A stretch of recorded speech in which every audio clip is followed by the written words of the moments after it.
जैनागम में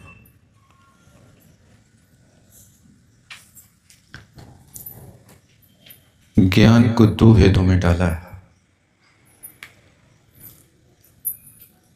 एक प्रमाण और नय। प्रमाण के माध्यम से वस्तु का जानना होता है। प्रमाण के माध्यम से वो वस्तु को ज्ञेय बनाता है।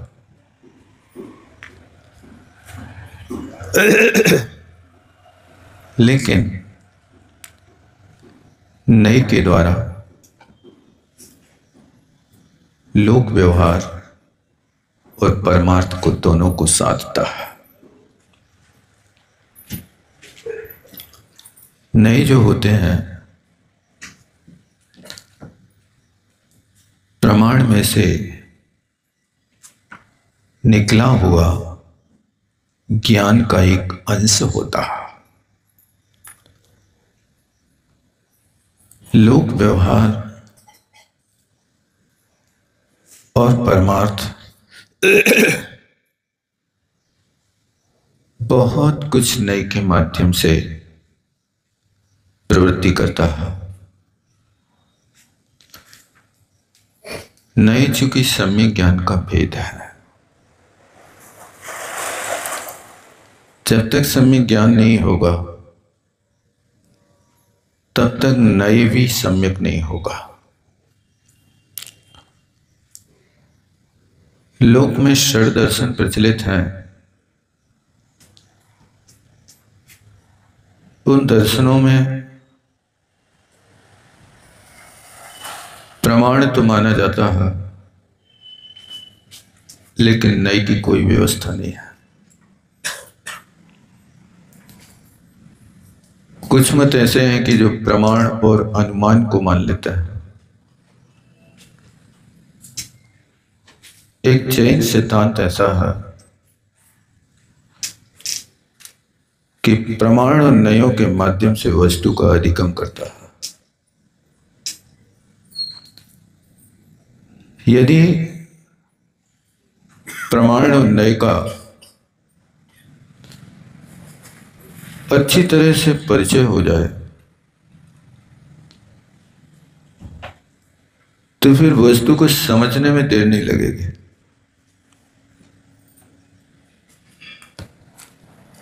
जब तक इनका परिचय नहीं होता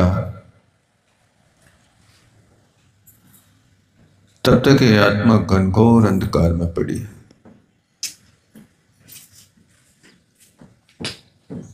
क्या करें? आचार्य महाराज ने कहा कि भैया, सम्यक दृष्टि यदि सम्यक दर्शन का निर्दोष रीति से पालन करता है तो प्रभावना अंग का पालन करें।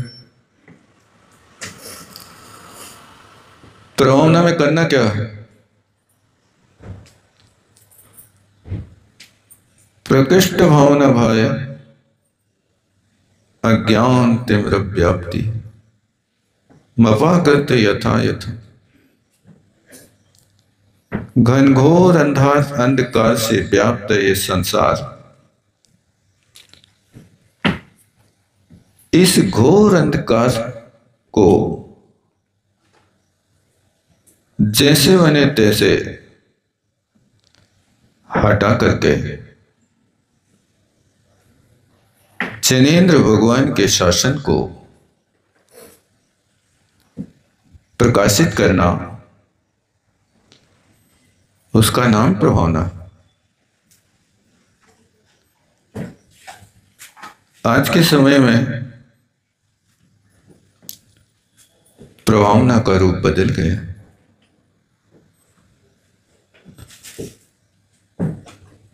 तुम जितनी भीड़ जोड़ सको, दुनिया में जितने फ्लैक्स टांग सको, दुनिया में जितनी अपनी प्रचार प्रसार कर सको, आज वहां तक प्रभाव न रह गए। लेकिन समंतभद्र स्वामी ने जो प्रभावना का स्वरूप कहा है वो बहुत दुर्लभ हो गया। वो प्रभावना के लिए आचार्य महाराज क्या कह रहे हैं? दुनिया के लिए ज्ञान के प्रकाश में लेकर के आ जाने का नाम सबसे बड़ी प्रभावना। वो नहीं हो पा रहा। कोशिश करें हर घर में, हर घट में एक ज्ञान का चिराग जलाने का।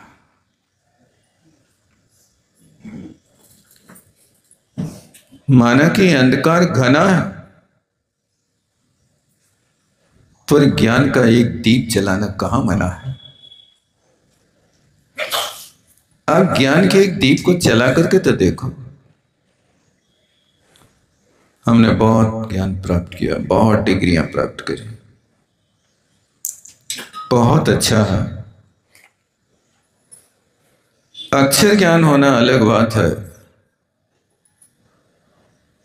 और अनुभव का ज्ञान होना अलग बात है।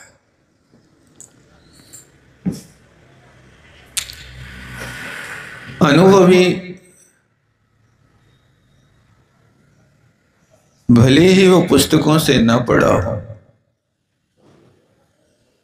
लेकिन अनुभवी उस रास्ते से चला।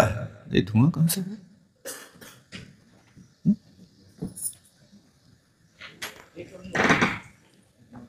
तो क्या कहा? अनुभवी के पास पुस्तकीय ज्ञान नहीं है, कोई बात नहीं, लेकिन उसने उस रास्ते से चल करके अनुभव किया।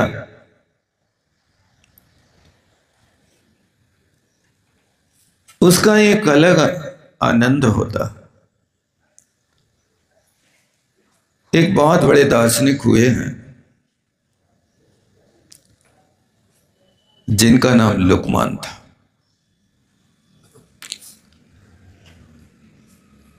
बहुत बड़ा पांडित्य था, दार्शनिक था, व्याख्याता था। उसकी व्याख्यान शैली से लोग बड़े प्रभावित होते थे।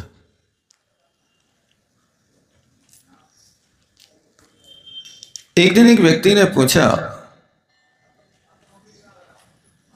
कि आप इतने बड़े ज्ञानी हैं, आपके गुरु कौन है? जब तेरी प्रतिभा इतनी सुंदर, तो तू कितना सुंदर होगा? जब तुम इतने चोटी के विद्वान हो, तो तुम अपने गुरु का नाम तो बता दो। तो लुकमान ने कहा, मेरे गुरु अंधे हैं। उस व्यक्ति को आश्चर्य हुआ। पहले तो उसको लगा कि शायद मेरे प्रश्न से नाराज हो गए हैं, इसलिए ऐसा बोल रहे हैं। होता भी है, जब कभी कोई प्रश्न करे और संतुष्टिपूर्ण उत्तर ना मिले तो लगता शायद वक्ता हमारे कथन से सहमत नहीं है। कई बार होता है कि वक्ता और प्रेक्षक, इन दोनों में कोई भेद नहीं होता, लेकिन कभी कभी दूसरे भेद लोग उंगली उठा देते, तुम बहुत डिस्टर्ब करते हो। प्रेक्षक बिचक जाता है तो हमें पीछे पड़े रहते हैं, ऐसा होता है। ऐसा ही कुछ उस समय उस प्रेक्षक ने सोचा, लेकिन लुकमान ने कहा, नहीं, वास्तव में हमारे गुरु अंधे। कैसे? अंधे तुम्हें कैसे पढ़ा सकते हैं? तब लुकमान ने कहा कि मैंने देखा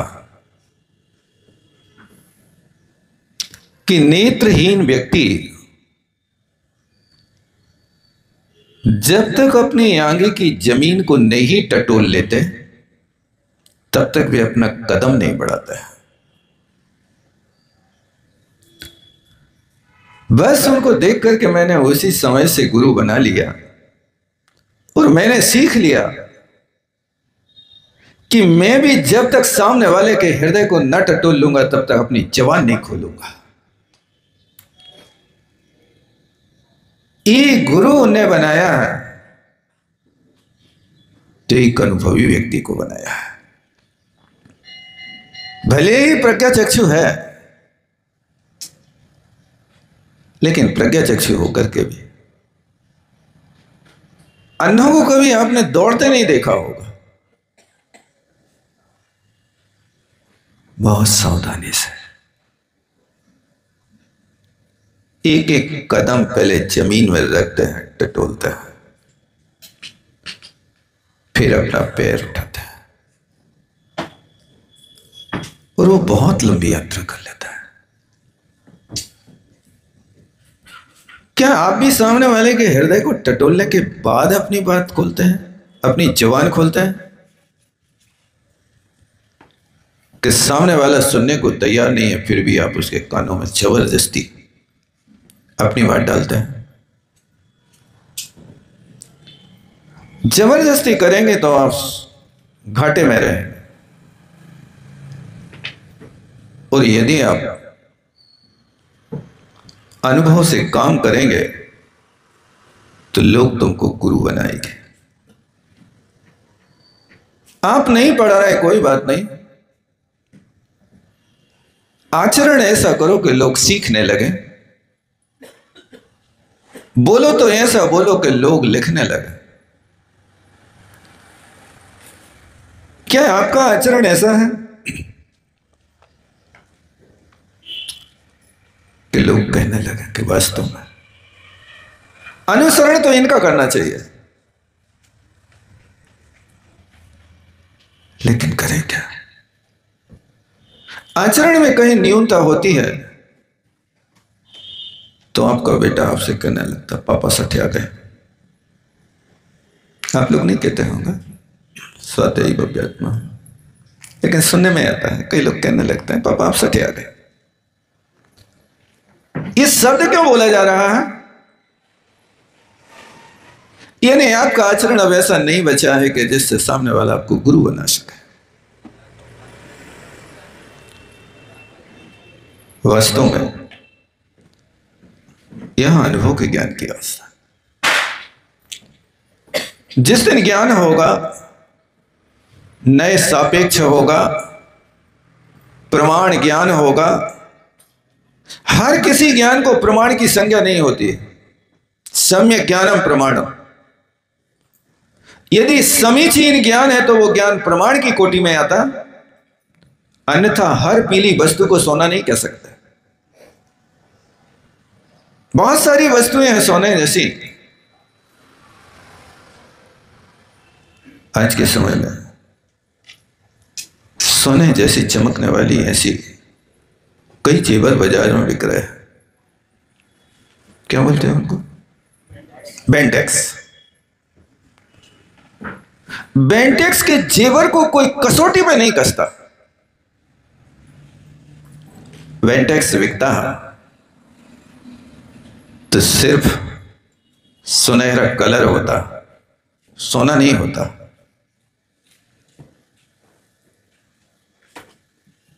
ऐसी पीली वस्तु को आप सोना नहीं मान सकता। इसी तरह हर ज्ञान को प्रमाण नहीं कह सकते। सम्यक ज्ञानम प्रमाणम,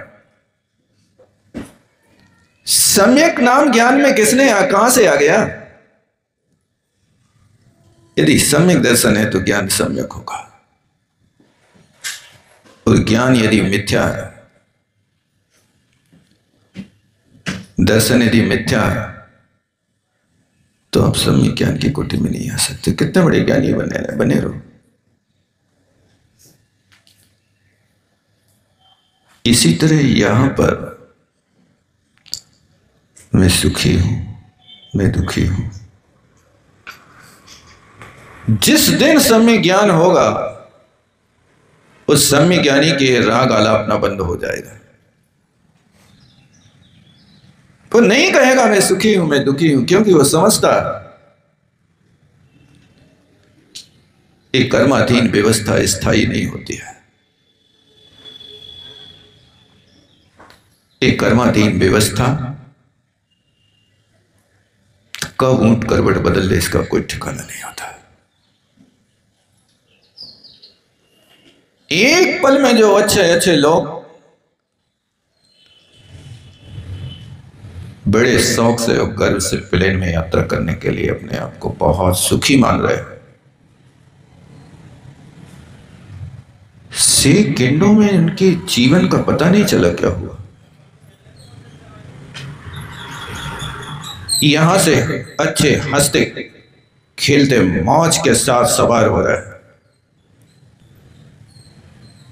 और वो ही व्यक्ति जो दुनिया का सबसे सुखी माना जा रहा है, 1 मिनट 38 सेकंड के बाद पता चला सब कुछ समाप्त हो गया। क्या है? कर्माधीन व्यवस्था। विश्वास मत करना कब पासा पलट जाए। पासे खेलने के पहले, जुआ खेलने के पहले शकुनी के पासों की परीक्षा कर लेना। कहीं ऐसा ना हो कि शकुनी ने अपने पासों में सब में पोबारा बना डाले। शकुनी जब भी फेंकेगा पासा तो उसके में पोबारा ही आएंगे, कोई कम आएगा नहीं। क्या है? उसे ही संसार की दशा। इसलिए जो सुख है उस सुख के बीच से गुजर करके शाश्वत सुख की ओर कदम बढ़ाओ। जो दुख है उस दुख के काल में दृढ़ता बनाओ। सुखों में प्राप्त किया गई साधना, सुखों में प्राप्त किया गया ज्ञान दुख के आने पर समाप्त हो जाता है। पूज्य स्वामी ने लिखा है समाधि शतक में, अदुख भावितम ज्ञानम क्षीयते दुख सन्निधौ। सुखों से प्राप्त किया गया ज्ञान दुख के आने पर समाप्त हो जाता है, और दुखों में प्राप्त किया गया ज्ञान केवल ज्ञान को प्राप्त करा देता है।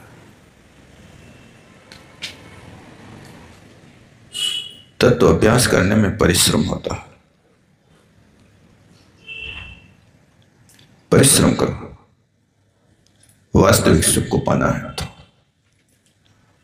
यदि यहीं उलझ गए तो आगे तक बढ़ नहीं पाओगे। इस मनोहर मार्ग है, इस मन हरने वाली वस्तुएं। ये दुनिया एक मनहारी की दुकान है।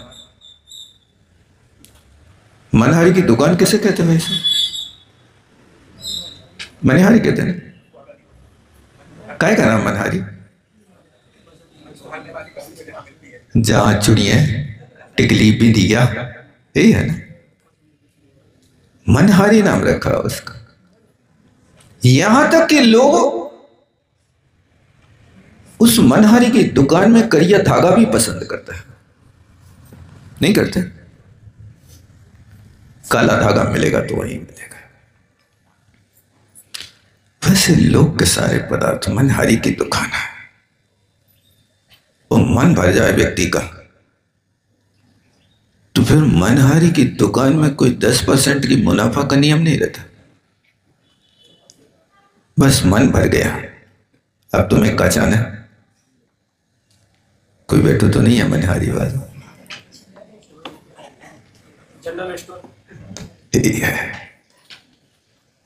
वैसे दुनिया के पदार्थ सिर्फ मनहारी लगते हुए सुख जैसे प्रतीत होते हैं, लेकिन है नहीं। दुख है तो ये मानसिक दुख व्यक्ति को ज्यादा होता है। मन यदि उचट जाए किसी वस्तु से, आप यहां अच्छे से बैठे हैं और कोई आपके कान में कह जाए, भैया तुम तो इधर हाथ बैठे प्रवचन सुन रहे, वो तुम्हारा पड़ोसी जो तुम्हें कह रहा था वो लल्लू बड़ा बेईमान है। कहां से शब्द तुम्हारे कान में कोई बेईमान व्यक्ति डाल जाए, तुम्हें कहता हूं कि आपको शारीरिक दुख होगा कि मानसिक दुख होगा? बताओ कौन सा दुख होगा? हो जाएगा दुख। बेईमान का अर्थ क्या होता है? विशिष्ट ईमानदार व्यक्ति को ही तो बेईमान कह सकते हैं ना।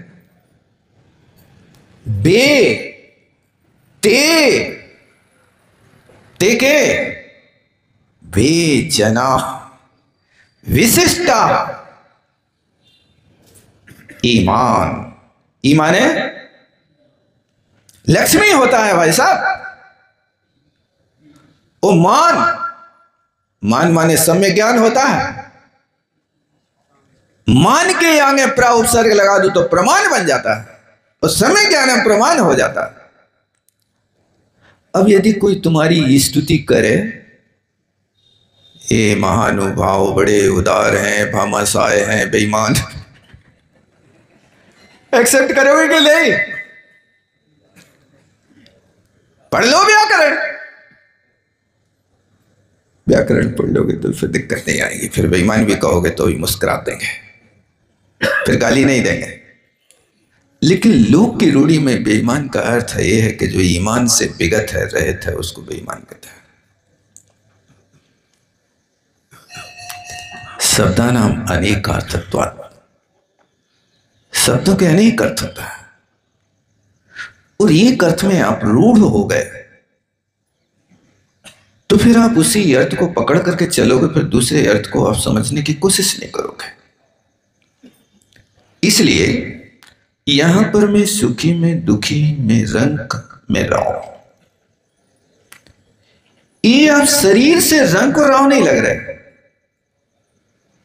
आपने अपने मन की धारणा बना रखी है, वो मिथ्यात कहता है यार तुम्हारे पास इतना सा है। गुना में एक बहुत बड़ा आदमी आता था, अच्छे प्रवचन करता, शंका करता था। उसकी शंका को सुनकर के एक व्यक्ति बोला, कान में आकर के बोले, महाराज इनकी कुछ दिन पहले ऐसे दिन थे कि हमारे पीछे पड़ पड़ कर 250 रुपया मांगत थे, देते यार, एक पाई की व्यवस्था नहीं है। मैंने कई बार इनको ठुकराया और 20 साल के भीतर ये राजा बन गए, आज अरबपति बन गए। कैसे बन गए? कई पुल बना मारे हैं। अरे पुल बनाने वाले तो हो ही जाते हैं, इसमें आश्चर्य की क्या बात है? यानी ये मानसिक सोच है। एक गरीब था आज बड़ा हो गया, ये राजा था आज रंक हो गया। भैया याद रखो, लगती है तकदीर को जब ठोकर गंभीर, राजा फिरता रंक बन रानी भरती नीर। जब तकदीर को गंभीर ठोकर लगती है तो राजा द्वारे द्वारे भीख मांगता है और रानी किसी के घर में पानी भरती है। सुना तो होगा कि नहीं होगा, महलों की रहने वाली रानी किसी दूसरे राजा के यहां फूल चुन चुन करके लाती है। महापुरुष दूसरों के यहां नौकरी कर रहा है, ब्रहण लला बन करके अपना समय व्यतीत कर रहा है।